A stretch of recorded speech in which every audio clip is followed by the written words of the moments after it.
Hello दोस्तों, स्वागत है आप सभी का एमआरसी प्लेटफॉर्म पे। आज से आपका मिशन 25 स्टार्ट हो गया। सभी बच्चों को चैप्टर वाइज फिजिक्स के क्वेश्चन, न्यूमेरिकल डेरिवेशन देखने को मिलेंगे।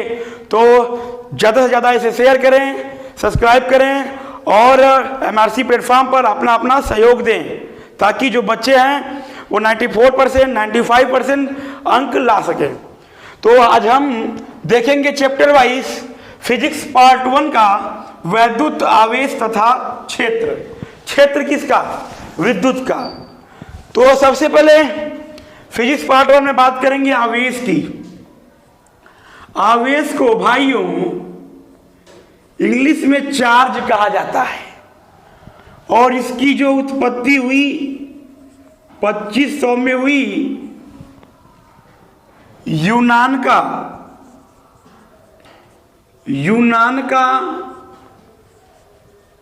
थेल्स, यूनान का भाइयों थेल्स नामक एक साइंटिस्ट था जो कि आवेश का सर्च किया। भाइयों चैप्टर का नाम वैद्युत आवेश तथा क्षेत्र है, इसलिए हमें आवेश के बारे में डीपली जानकारी होनी चाहिए। क्योंकि हम चैप्टर वाइज पढ़ रहे हैं तो डीप में पढ़ेंगे, कोई जल्दबाजी नहीं होगी। हम लोग मिशन 25 को लेकर आज से बैच स्टार्ट कर दिए हैं। ज़्यादा से ज़्यादा लोग इस पे ज्वाइन हो जाइए और जो आपके घरों में हैं, रिश्तेदार हैं, आप अपना अपना सहयोग एमआरसी प्लेटफॉर्म पर बनाए रखिए। तो देखिए थेल्स कैसे सर्च किया इसका। थेल्स जो है नाइट से मॉर्निंग में उठा, तकरीबन 8 बजे बाहर देख रहा था कुछ मजदूर कार्य कर रहे थे। एक मजदूर था जो आबनूस का पत्थर एक शीशे के कांच पे घिस रहा था, बार बार घिस रहा था। ये उठा और देखा इसी एक चिंगारी आप लोग समझ रहे होंगे, आग का छोटा सा टुकड़ा कर सकते हैं, आग का छोटा सा तिनका कर सकते हैं। तो वो चिंगारी उसे दिखाई दिया। ये सोचा कुछ है। कौन सोचा? थेल्स भाई साहब गए उसके पास और इसमें लीन हो गए। अंतोगत्वा ये आवेश का सर्च किए और इनके चले जाने के बाद एक साइंटिस्ट थे गिलबर्ट ने भी आवेश पे सर्च किया। देखिए फिजिक्स में पार्ट 1 में फिजिक्स में जितने भी साइंटिस्ट आएंगे, चाहे वो थेल्स हो, गिलबर्ट हो, कूलाम हो, एम्पियर हो, मैक्सवेल हो, बायोसेवर्ट हो, फैराडे हो, फ्लेमिंग हो, सारे लोग धारा को, वैद्युत धारा को अपनी अपनी भाषाओं में व्यक्त करेंगे। यानी पूरे फिजिक्स में आपको आवेश धारा ही पढ़ना है, लेकिन तरीका अलग अलग होगा। ठीक है भाइयों। तो थेल्स के बाद गिलबर्ट आए, गिलबर्ट के बाद कूलम्ब आए। कूलम्ब जिसको कि कूलाम भी कहा जाता है, इसका कूलम्ब से नाम चेंज हो गया, कूलाम हो गया। तो कूलाम जब आए तो सोचे कि मेरे बाद कोई आवेश पे कब्जा ना कर पाए, तो इसलिए आवेश का मात्रक कूलाम रख लिए। अब कहेंगे मात्रक क्या होता है? मात्रक ये होता है मेरे प्यारे बच्चों, जैसे लंबाई है मीटर है, यानी उसको नापने की एक इकाई है। नापने की क्या है बच्चों? इकाई है। आप मात्रक पढ़े हैं ना, लंबाई का मीटर, द्रव्यमान का किलोग्राम, आयतन का लीटर, है ना, ये सब पढ़े हैं ना। तो ये आवेश का मात्रक कूलाम है। फिर आवेश जो है मेरे प्यारे बच्चों, आवेश को 2 भागों में बांटा गया। 2 भागों में बांटा गया। पहला है मेरे प्यारे बच्चों धनावेश। क्या है मेरे प्यारे बच्चों? धनावेश। धनावेश का मतलब है बच्चों धनावेश, यानी धन वाला, प्लस वाला, पॉजिटिव वाला।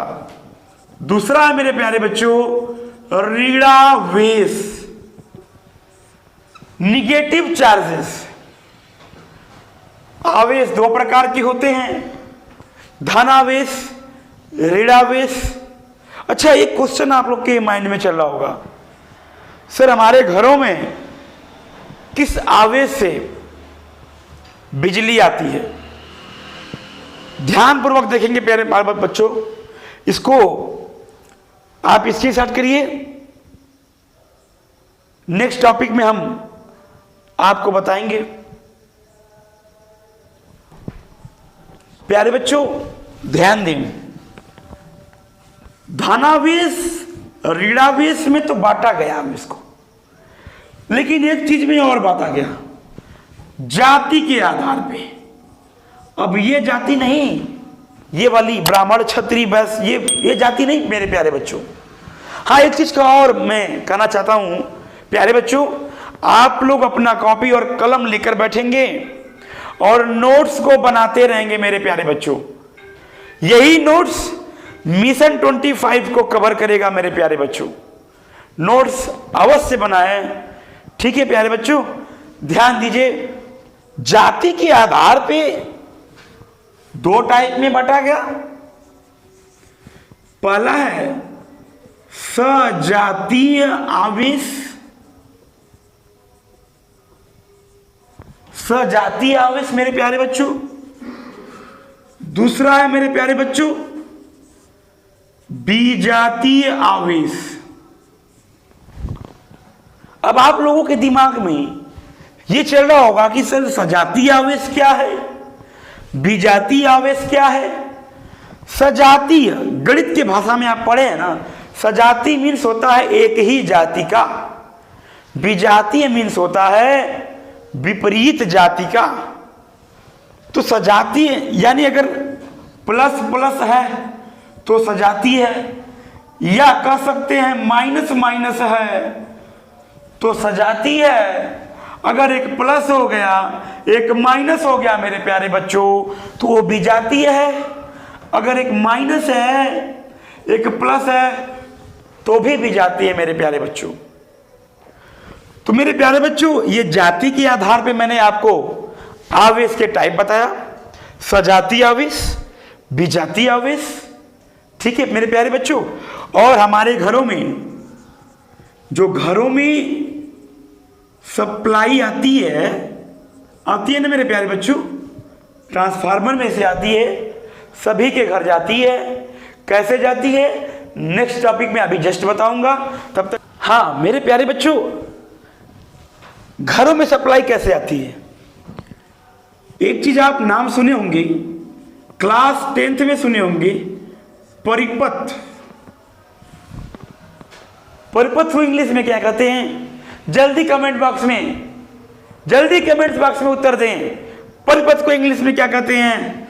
तो मेरे प्यारे बच्चों, परिपथ को इंग्लिश में सर्किट कहते हैं, और कभी कभी क्वेश्चन में डायरेक्टली सर्किट लिख के आता है। घबराने की बात नहीं है मेरे प्यारे बच्चों, वो परिपथ ही पूछ रहा है।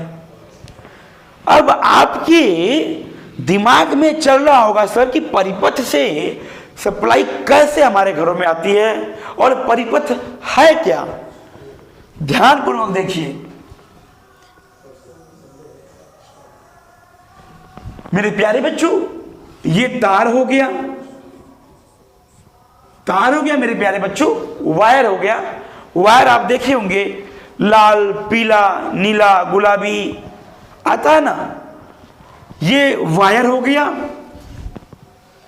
वायर का जो ऊपरी हिस्सा जो आप लाल, पीला, नीला, गुलाबी देखते हैं उसे तार नहीं कहते हैं मेरे प्यारे बच्चों, उसे तार नहीं कहते हैं मेरे प्यारे बच्चों, उसको इंसुलेशन कहा जाता है मेरे प्यारे बच्चों, इंसुलेशन कहा जाता है मेरे प्यारे बच्चों।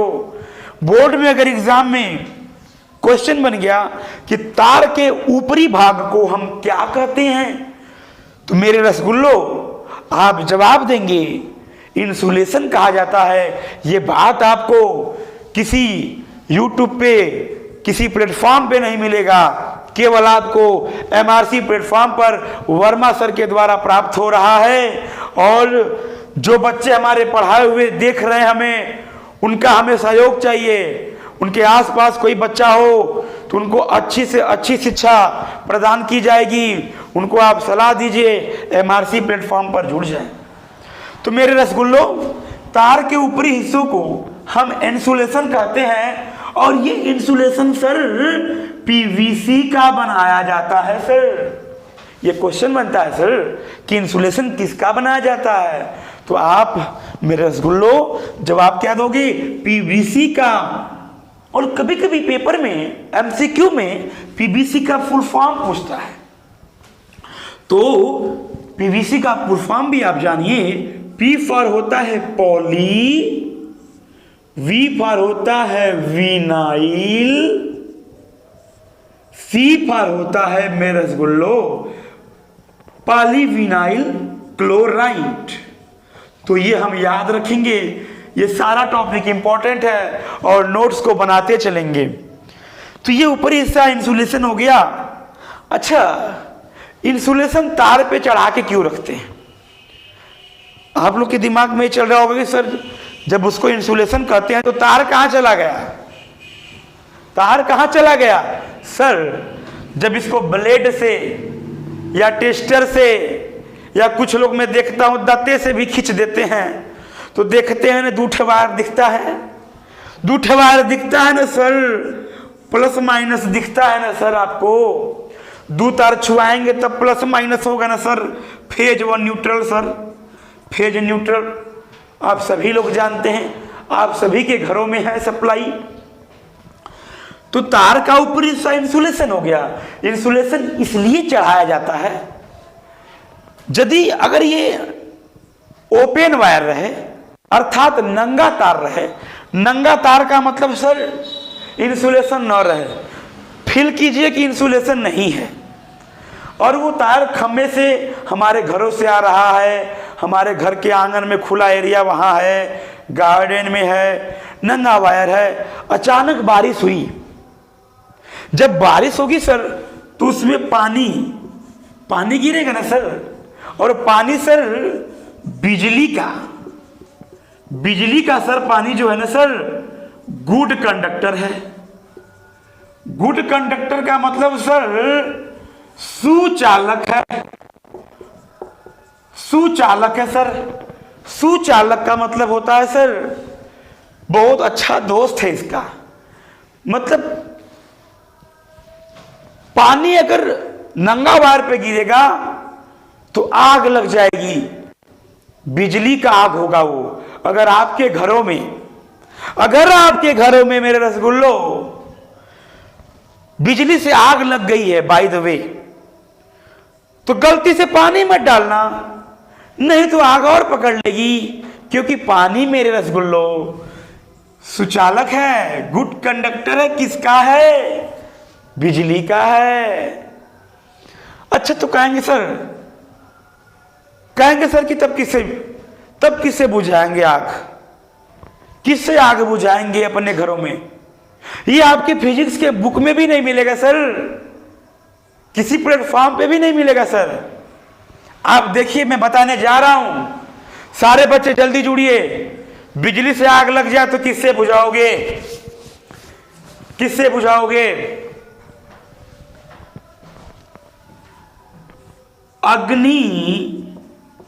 अग्निशामक यंत्र से। अग्निशामक यंत्र से। अब कहोगे सर अग्निशामक यंत्र क्या है सर? बैंक गए हो, सिटी में गए होंगे आप, वो लाल कलर का होता है ना लंबा सा, जिसे मूवी देखो, मूवी पिक्चर उच्चर में लोग लाल कलर का जो हीरो होते हैं ना सब, उसको फेंक के मारते हैं विलन को, वह अग्निशामक यंत्र। और उसमें क्या भरा होता है सर? क्या भरा होता है सर? CCl4 sir. CCl4 ये बेस्ट है सर, इससे बिजली से आग लगे तो बुझा सकते हैं सर। नाम क्या होगा सर इसका? Carbon tetrachloride. सर 4 लगा है क्लोरीन के साथ, तो 4 के लिए केमिस्ट्री में आप क्या पढ़ते हो सर? टेट्रा पढ़ते हो ना, 2 के लिए डाई पढ़ते हो ना, 3 के लिए ट्राई पढ़ते हो ना आप लोग। तो जान जाइए, अग्निशामक यंत्र से हम बिजली से जो आग लगेगी बुझा सकते हैं। अब हम जानेंगे परिपथ क्या होता है, क्योंकि बात जो हम लोग छेड़े हैं परिपथ से छेड़े हैं। अब देखिए मेरे रसगुल्लो, हम लोग को चलने के लिए वे बनाया गया है, पाथ बनाया गया है, रास्ता बनाया गया है। कहीं आपको जाना तो रास्ते से चले जाते हो, या बिजली रास्ते से जाएगी। अगर बिजली रास्ते से जाएगी तो हम लोग कहां चलेंगे? हम लोग ऊपर चले जाएंगे। तो बिजली को चलने के लिए तार बनाया गया सर, कि आप तार में ही दौड़िए। और बिजली सर कैसे उत्पन्न होती है? इस तार में ना इलेक्ट्रॉन दौड़ते हैं, और जब दौड़ते हैं ना सर और तार में घिसटाते हैं, एक दूसरे से जब घिसटाएंगे, यानी जब आवेश एक दूसरे से घिसटाते हैं ना, तो विशेष प्रकार के एक आवेश का जन्म होता है। उसी आवेश को, जिसे गतिमान आवेश कहते हैं, उसी गतिमान आवेश को हम वैद्युत धारा कहते हैं। ये डिटेल्ड में आप लोग लो, पहले ये जान जाओ परिपथ सारे बच्चों को आना चाहिए। तो ये तार किसके लिए बना है सर? कहेंगे सर बिजली के लिए। बिजली चलेगी इस पे, ट्रांसफार्मर से बिजली चलेगी, हमारे घर तक आएगी ना। कभी कभी नहीं आती है। क्यों नहीं आती है? अरे जाके तार भी चेक कर लिया करो, हो सकता तार टूटा हो, इसलिए बिजली ना आए, है ना। तो ध्यान दीजिए बच्चों, परिपथ का डिफिनेशन ध्यान से देखिए, यहां पर ट्रिक द्वारा बनाइए, दिमाग पर लोड मत दिया करिए। देखिए बिजली के लिए बना रहे तो बिजली को फिजिक्स में वैद्युत धारा कहेंगे। हम लोग फिजिक्स पढ़ रहे हैं, और फिजिक्स क्या होता है मेरे रसगुल्लो? आप लोग 9th में पढ़े होंगे, physics is the understanding of nature. भौतिकी प्रकृति की अच्छी समझ है, प्रकृति की अच्छी समझ है फिजिक्स। कोई पूछे तो आप यही जवाब दीजिए, physics is the understanding of nature. तो रसगुल्लो परिपथ का डिफिनेशन लीजिए। वैद्युत धारा के लिए, किसके लिए तार बनाए हो? वैद्युत धारा के लिए। वैद्युत धारा के लिए बनाया गया बंद एवं पूर्ण मार्ग। ध्यान दो, बंद एवं पूर्ण। पूर्ण माने होता है पूरा। अब बंद क्यों कर रहा है? अरे भैया इंसुलेशन से तार जो है वो बंद है ना, तार नंगा नहीं ना है, ओपन नहीं ना है। तो वैद्युत धारा के लिए बनाया गया बंद एवं पूर्ण मार्ग। मार्ग माने पाथ, माने रास्ता। भाई वहां से चलेगी ट्रांसफार्मर से, हमारे घर पहुंचेगी। तो वैद्युत धारा के लिए, बिजली के लिए बनाया गया बंद एवं पूर्ण मार्ग क्या कहलाता है बच्चों? सर्किट या परिपथ। ये आप भूलेंगे नहीं, ये आप नोट्स करेंगे। ये तार के माध्यम से डिफिनेशन जीवन में नहीं भूलेंगे आप, मैं डिटेल्ड में आपको बता दिया। इसको नोट करिए, आगे टॉपिक पे चलते हैं। मेरे प्यारे बच्चों, नेक्स्ट टॉपिक है वैद्युत क्षेत्र। हम लोग एक सिरे से आगे बढ़ेंगे, किसी भी टॉपिक को छोड़ा नहीं जाएगा, चाहे वो इजी हो या मॉडरेट हो या हार्ड हो। हार्ड तो होगा ही नहीं, क्योंकि मैं खड़ा हूं आपके सामने। बस बिलीव करके एमआरसी प्लेटफॉर्म पे जुड़िए और पूरा फिजिक्स का तहस नहस होगा, तांडव होगा। आप ध्यान से देखिए। वैद्युत क्षेत्र को इंग्लिश में और हम अपनी भाषा में कहते हैं अंग्रेजा में। अपनी भाषा में हम कहते हैं अंग्रेजा में क्या कहते हैं मेरे प्यारे बच्चों? इलेक्ट्रिक फील्ड कहते हैं मेरे प्यारे बच्चों। इलेक्ट्रिक फील्ड कहते हैं। अच्छा, इलेक्ट्रिक फील्ड होता क्या है? कुछ लोग से अगर मैं कहूं कि इलेक्ट्रिक फील्ड है क्या, तो वो तुरंत सोचेंगे, किताबिया भाषा बोल देंगे। किताबिया भाषा का मतलब है जो किताब में लिखा हो। रट्टू तोता नहीं बनना है सर, प्रैक्टिकली पढ़ना है हम लोगों को। विद्युत क्षेत्र का मतलब है विद्युत वाला क्षेत्र, मतलब लाइन वाला क्षेत्र। मतलब क्या, कहीं जाते हो तो घेरा बना करके कंकाल वाला फोटो नहीं लगाता है? कंकाल वाला फोटो नहीं लगाता है? डेंजर वाला, खतरा वाला देखिए ना, रेलवे प्लेटफॉर्म पर जब आप होते हैं तो लिखता है ना कि 36,000 वोल्ट खतरा, प्रवेश वर्जित, प्रवेश निषेध, लिखता है ना। आपके आसपास कोई ऐसा एरिया होगा जो लिखा होगा। तो कहने का तात्पर्य क्या है मेरे रसगुल्लो? जहां तक विद्युत अपने गुणों से, भाई विद्युत में भी गुण है, आप में भी गुण है, हम में भी गुण है, कुछ अवगुण भी है। हम सभी में कुछ गुण है और कुछ अवगुण भी है। देखिए भाई, पृथ्वी पर ऐसा कोई प्राणी नहीं है जिसमें अवगुण ना हो और गुण ना हो। सभी में कुछ न कुछ गुण है, कुछ न कुछ अवगुण है। तो हम सभी को गुण सीखना चाहिए, अवगुण नहीं सीखना चाहिए। डिमेरिट्स का त्याग कर देना चाहिए। तो जहां तक विद्युत अपने गुणों से, अट्रैक्शन एंड रिपल्सन, आकर्षण एवं प्रतिकर्षण कर सके, वह क्षेत्र हमारा मेरे रसगुल्लो क्या कहलाएगा? वैद्युत क्षेत्र मेरे बच्चों, वैद्युत क्षेत्र कहलाएगा। मतलब विद्युत वाला क्षेत्र। जैसे आपके स्कूलों में, विद्यालयों में क्रीड़ा क्षेत्र लिखा होता है। क्रीड़ा क्षेत्र का मतलब आप जानते ही होंगे, खेल का मैदान। जहां पर खेल होता है उसे क्रीड़ा क्षेत्र कहते हैं।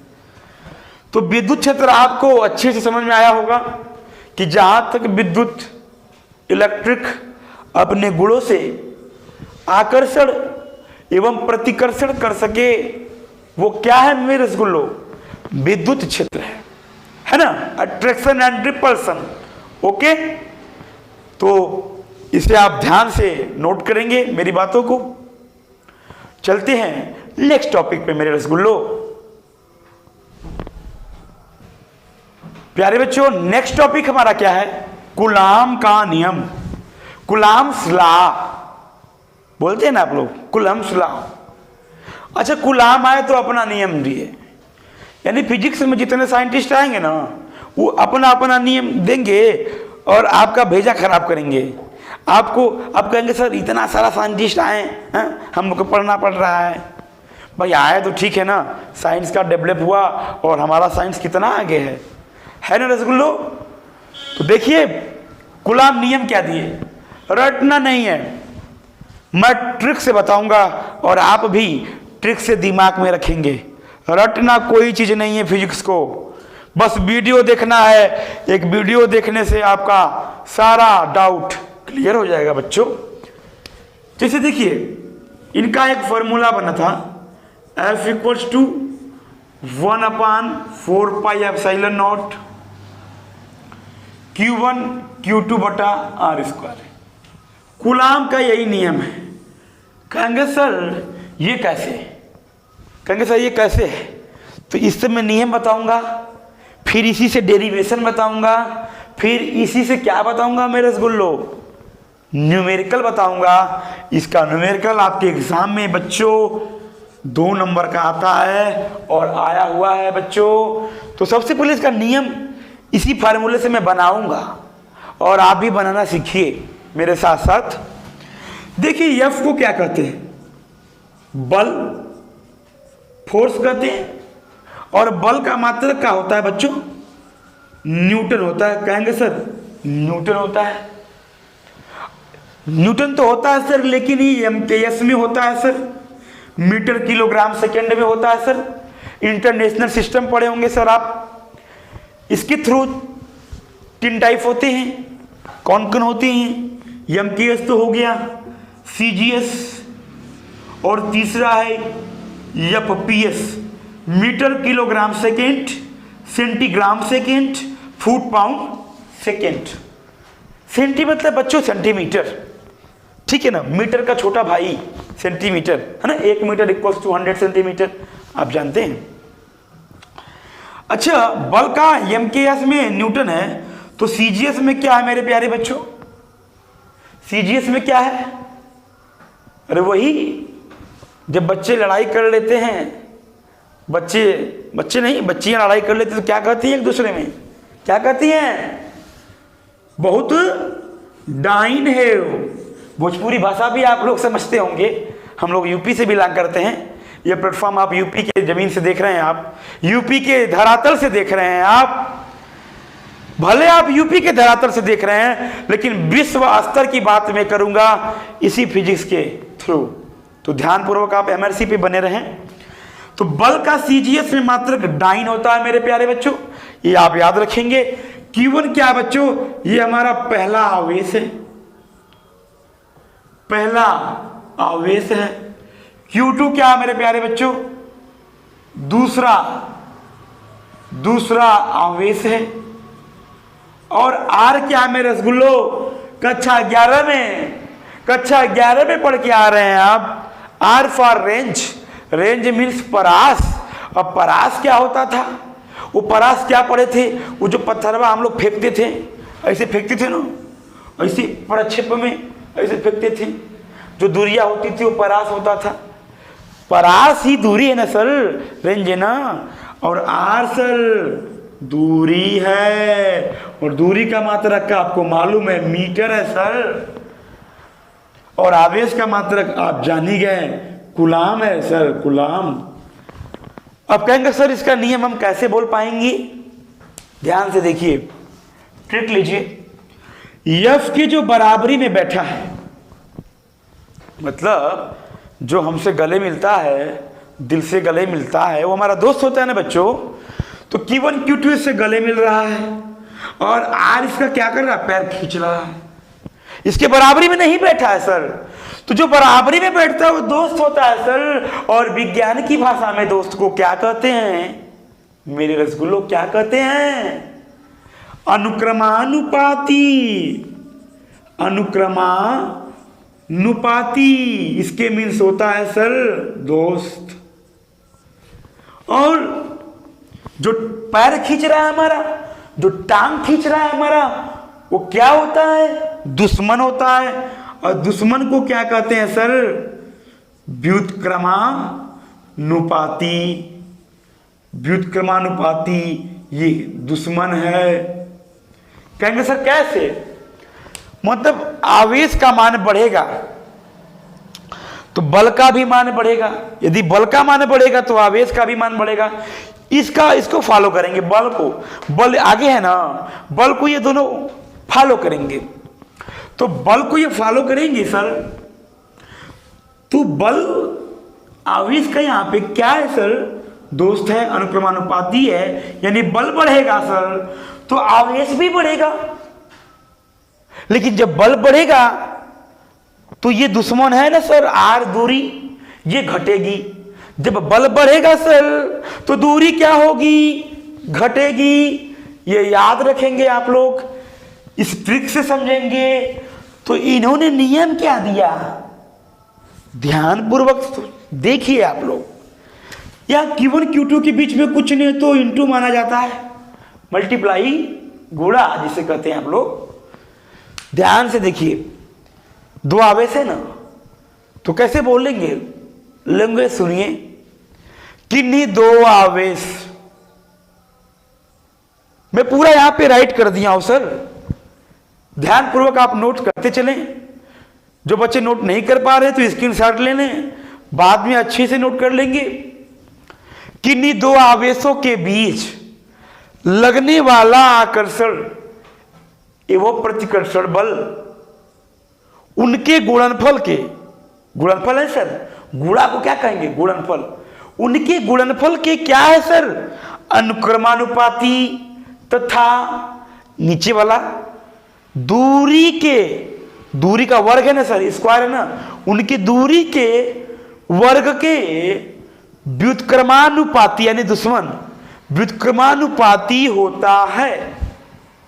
अगर आप ये भूल भी जाएंगे ना तो इस फार्मूले से बना लेंगे। मैं आपको ट्रिक दे दिया हूं, फिर भी एक बार और आपको बता देना चाहता हूं।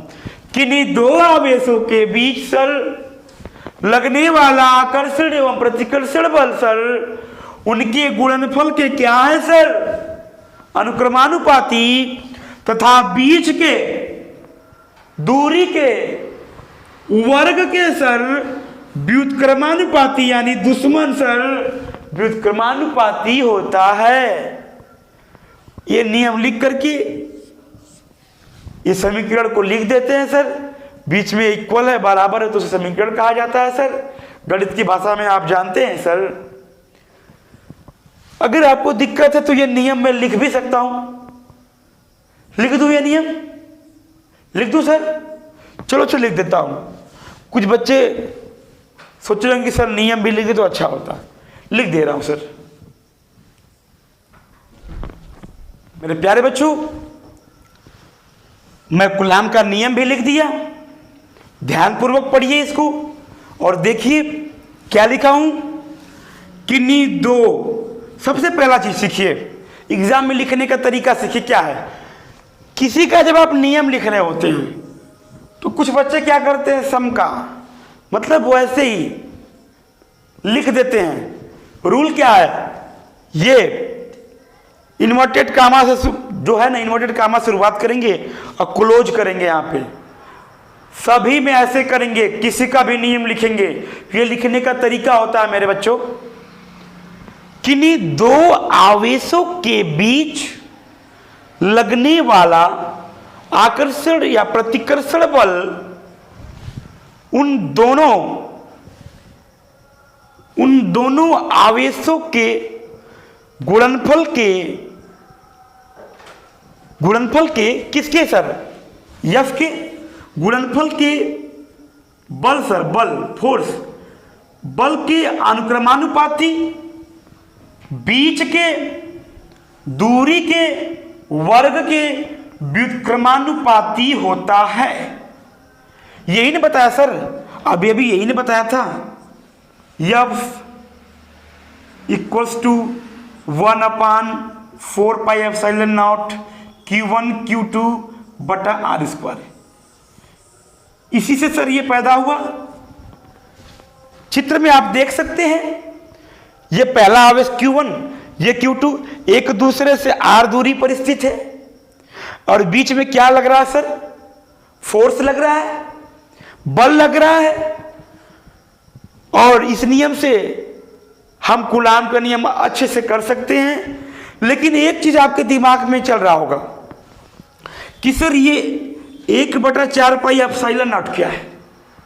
तो आइए इसके बारे में मैं डिटेल बता दे रहा हूं। इसके बारे में मैं यहीं पे बता दे रहा हूं, आप ध्यान देंगे।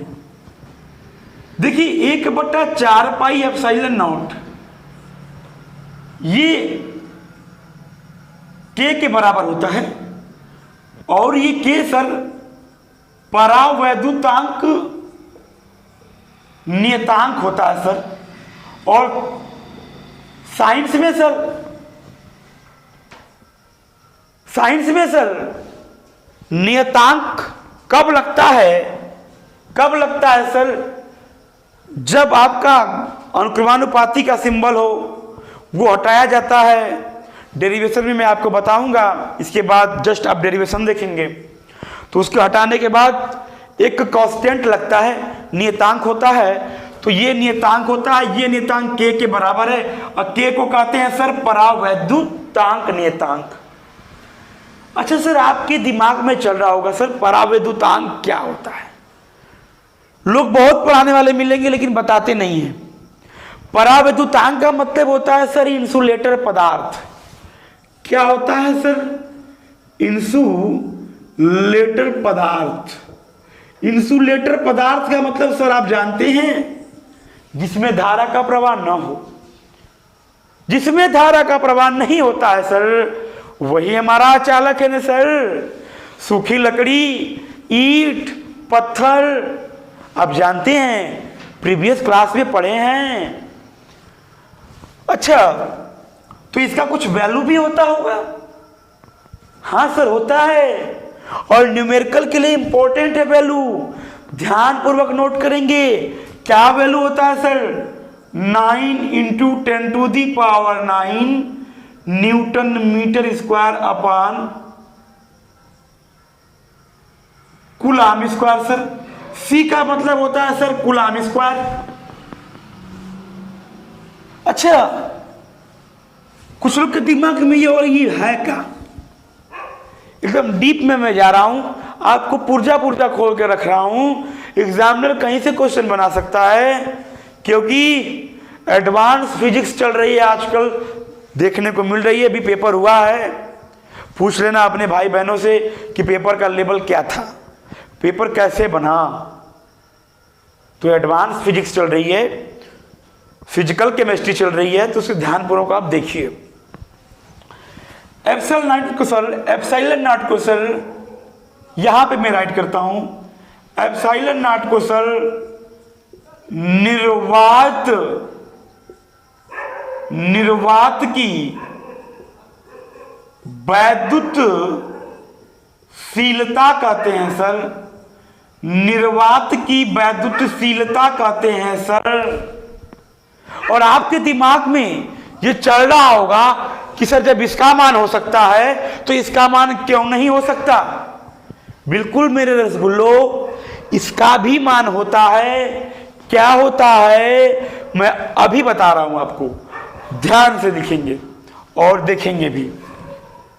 8.85 गुणे 10⁻⁻12 इसी मात्रक को पलट देना मेरे रसगुल्लो, तो coulomb square upon newton metre का स्क्वायर।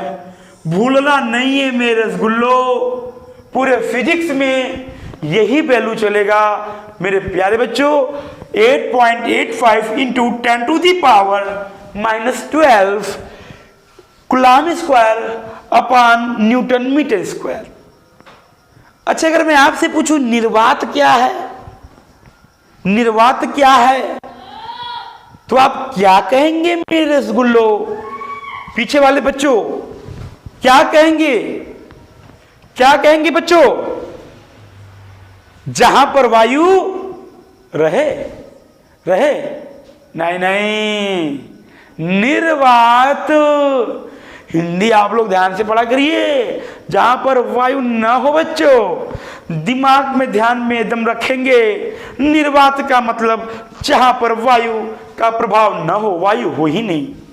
ठीक है बच्चों, तो दोनों वैल्यू आप याद रखेंगे, कूलाम का नियम आप याद रखेंगे। ठीक है मेरे रसगुल्लो, अब हम नेक्स्ट टॉपिक पे चलेंगे, लेकिन नेक्स्ट टॉपिक डेरिवेशन है बच्चों। और नेक्स्ट टॉपिक देखने के लिए चैनल को सब्सक्राइब कर लीजिए, बेल आइकन को क्लिक कर लीजिए, बगल में लाल घंटी है ना, उसको दबा दीजिए, ताकि जब नेक्स्ट वीडियो जाए तो आपके पास जाए। ठीक है ना? तब तक वीडियो में आप बने रहिए वर्मा सर के साथ। फिजिक्स में मैं फिजिक्स का पूरा पुर्जा खोल के रख दूंगा।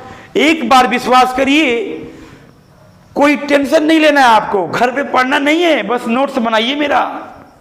ठीक है बच्चों, तो कूलाम का डेरिवेशन और अन्य चीजें जो है पार्ट वाइज नेक्स्ट वीडियो में मिलेगा। तब तक के लिए मेरे प्यारे बच्चों अपना ख्याल रखिए। जय हिंद, जय भारत।